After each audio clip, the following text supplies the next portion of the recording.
Hey y'all, good morning. Welcome back to Sidewinders Shed. Saturday morning, out here in the shed right now for a simple fact that everyone else is trying to get some sleep in the house. It is still dark 30 in the morning. I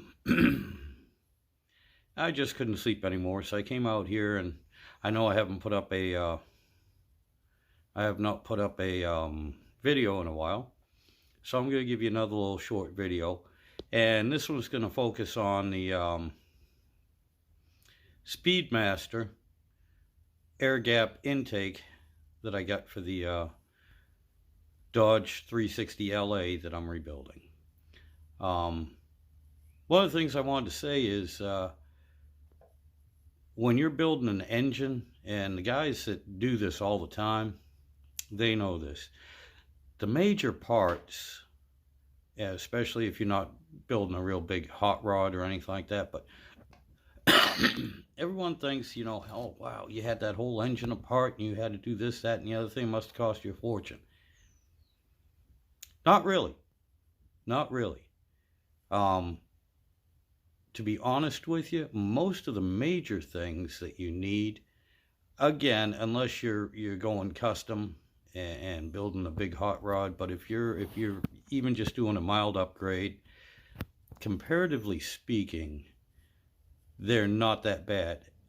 Compared to just 3 years ago, 2019 or so, yeah, they've almost doubled in price, and that's a short time for that to happen, but that's the way everything is right now. But in general, all the major things that you think about when you're building an engine, those are not overly expensive, and those are things that people will think about, plan on spending money on and everything, and then be surprised when they're not that bad, again, depending on what you're doing. What gets you is the little things that will nickel and dime you to death. Well, 3 years ago they would have nickeled and dimed you to death. Now they're gonna definitely $10 and $20 you to death. Actually, you can double that, $50, $60 for one little thing here and there. Let me go through just this intake, and I'll try to explain what I mean and some of the things that, as a novice builder, or somebody like me that hasn't done it in 35 years or so, these are things you forget about. And yeah, talk about sticker shock. I'm one of those people. So yeah, let me focus on this intake. Okay guys, what we got here is we have that Speedmaster air gap intake for 4-barrel carburetor, and over here I have the stock manifold that came off a 91 360 LA engine, and this one here is set up for a single port throttle body. And when I say single port, it's opposed to the multi-port like on the Magnums, where you have an injector. You have your injectors right here feeding each of the intake valves right above the valve. This one here has 2 injectors right here, right in the center of the throttle body. And as you can also see, it has the throttle linkage and the throttle brackets and everything bolted right to the throttle body. There was no provisions on the intake manifold for any mounts or any brackets for your throttle cable. And what I did was I went to the junkyard and I grabbed a few, found a few old carbureted models, and grabbed a few of the brackets. This is how they go on. You have one bracket that sits right here, and right here is where your cable comes in on it. it connects there. And then up on this end is a place for your throttle return springs. It's a little bracket. You just hook your springs onto here. They hook on like that.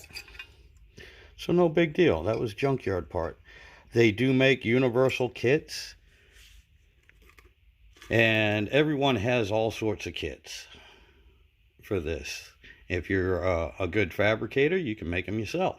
I am not a good fabricator. I'm still going to have to modify these, and I'll show you why in just a second. But these are one of the little things that I'm talking about. Try to search one down for your particular application. That can take you all day. That can take you several weeks, actually. Online, trying to figure out what works, what your application needs. And I'm not talking just for a stock manifold, but also over here for this Speedmaster, for the simple fact that this one here will fit on both the LA and the Magnum, because it has two sets of holes. This here is for the Magnum, to bolt it to the Magnum heads. These down here are for the LA. Awesome idea. I love it. I love it. Because honestly, I have a set of Magnum heads. I could have put those on this LA engine, and seeing as this is a roller cam, the bottom half of this engine, the rotating assembly, is almost identical to a Magnum, so I could have actually turned this LA engine into a Magnum. But I'm saving those heads for another project. And since I changed the pistons and raised the compression ratio, if I was to run the Magnum heads, this vehicle would be no good for daily use. The compression would be too high. It just, fuel is high enough as it is. I'm still trying to run the 87 octane and not airplane fuel in it. But anyway, here's the problem I'm running into with this bracket.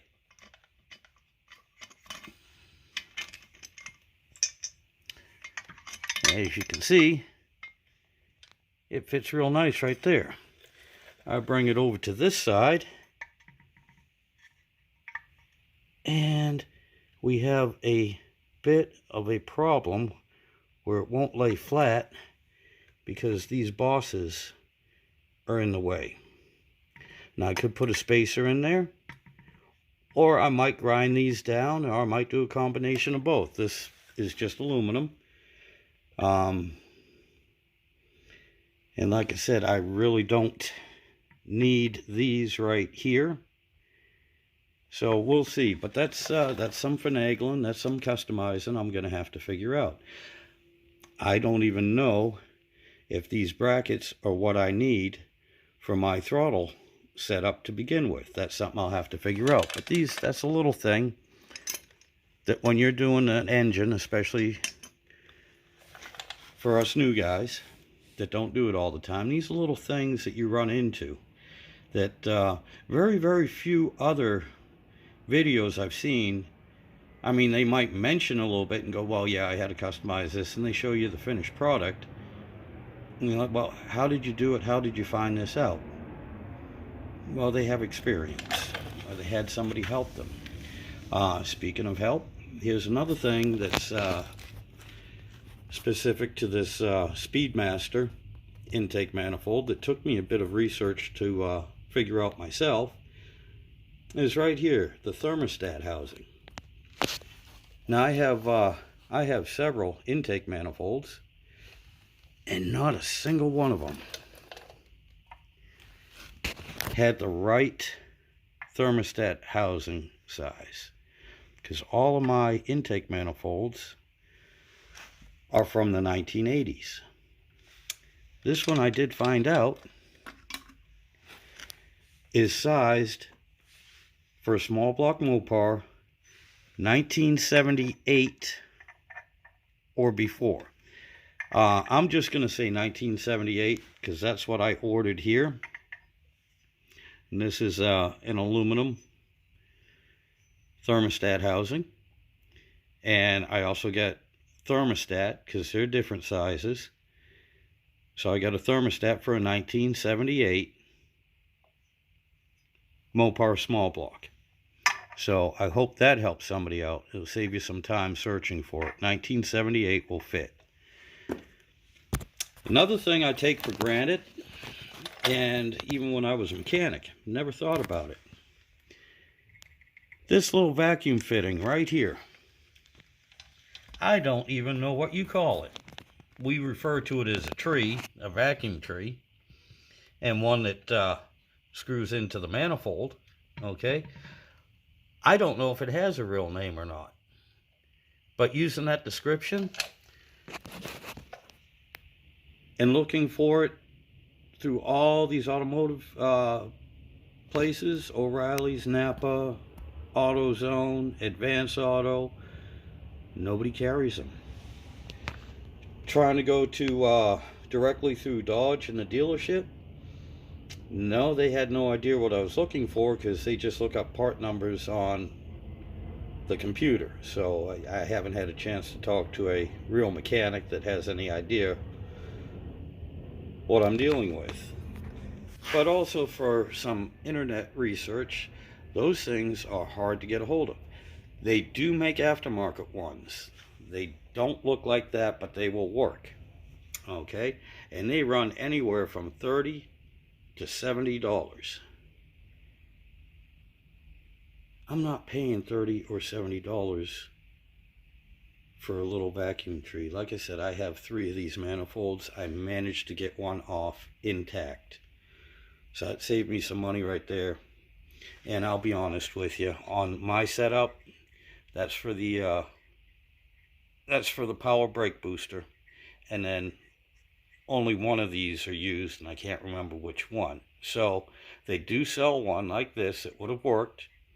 It has the same size and just one of these coming off. No problem. $49. Yeah, that might not be a lot in today's money, but there's $49 there.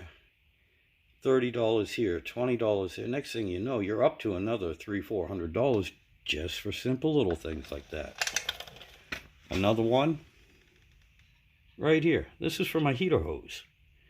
Okay, that's just a little pipe fitting. I think it's 5/8. I'm not sure. All I know is that it used to be sitting right here, and I was able to take it off. And let me show you a few of the similarities and a few differences on the plumbing on this Speedmaster. Speedmaster has one opening here, and I thought it was the same as this, and that's usually where your sending unit for your temperature gauge goes. Okay, and then we have right here, which was obviously for my heater hose, and honestly I don't know what the hell this one's for. I don't even know if it was used on this one or not, but they go to the same place. I don't know what was in that right off the top of my head, but okay, you say no problem. This has 2 holes here too. Well, this hose, this hole right here is smaller than that one, so I can't put my heater hose connection or my thermostat, my temperature gauge sending unit in there. And then this one here is also smaller than that. This and this are the same size. I don't know what they're for. Fortunately though, the Speedmaster back here has another open hole that goes right to a water jacket. It doesn't go through, doesn't go anywhere. It's just an open water jacket. So that's why I'm putting my temperature sending unit. Is right here. The stock one doesn't have anything back here like that. This was for the vacuum tree. And that I put right here. Now with the carburetor, if I need to, right on the bottom of the carburetor, I can hook up my brake boost if I want to. Or here, we'll see, it doesn't matter. It's got a place for it. But all these fittings and figuring these things out takes time, and a lot of times it'll take money. One more thing I need is, where am I going to hook my radiator hose? No fitting. I got one here, and I got two more. The other two I know are not going to come out. They've been together forever. This one I'm having a little trouble with. I know I can figure out something else. But like I said, these are just little things when you make a change that you'll be surprised how much time, energy, and money on occasion that these little details are going to cost you. And I just wanted to give everyone a heads up and, you know, kind of let you know what I've figured out so far. And this is without actually putting this thing in yet. But this is what's going through my head. What I'm thinking here too on these, I also have a gauge, an old analog gauge, actual gauge, temperature gauge, that is not hooked up on my truck. The actual sending unit is kind of just sitting on top of the intake manifold, so it gives me a great reading of how hot that cast iron gets. I'm kind of hoping, and I think, that the sending unit for it is the same size as this. So if it is, I will put it in here. And then I will have two. I'll have the factory, and then I'll have an aftermarket gauge, which is nice because that's what I'm running on my oil sending unit too. I have the old analog that fills the tube full of oil and goes right into the cab and up to the gauge. And then I have the stock one. Well, the sending unit, the oil sending unit for the stock one is broken, so it hasn't read any oil pressure for a long time. But thankfully I have the old analog one, and that's the one I use. And the old truck has oil pressure. It's not steady, and she's getting tired, hence the fact I'm building this engine. But anyway, those are just a little bit of rambling and a little bit of I won't say obstacles, but challenges. A few little challenges that I'm going to have to figure out. Hopefully the throttle and the kick down with those brackets, I'll be able to modify them and get them to work properly without hanging up or jamming or anything like that. And we'll see how it goes. But I just wanted to put this little short video out for those, for us new guys, you know, or those that haven't done it in a long time, you know, bring back some memories of challenges that you might face while trying to upgrade your engine or totally rebuild a new one for whatever vehicle or project you're working on. And like I said, these are just slight modifications to this engine. Anyway, y'all having a good day, and thank you everyone for subscribing and watching and putting up with me. I do appreciate it, and thank you so much. Y'all have yourselves a good day. Have a good weekend. Y'all take care.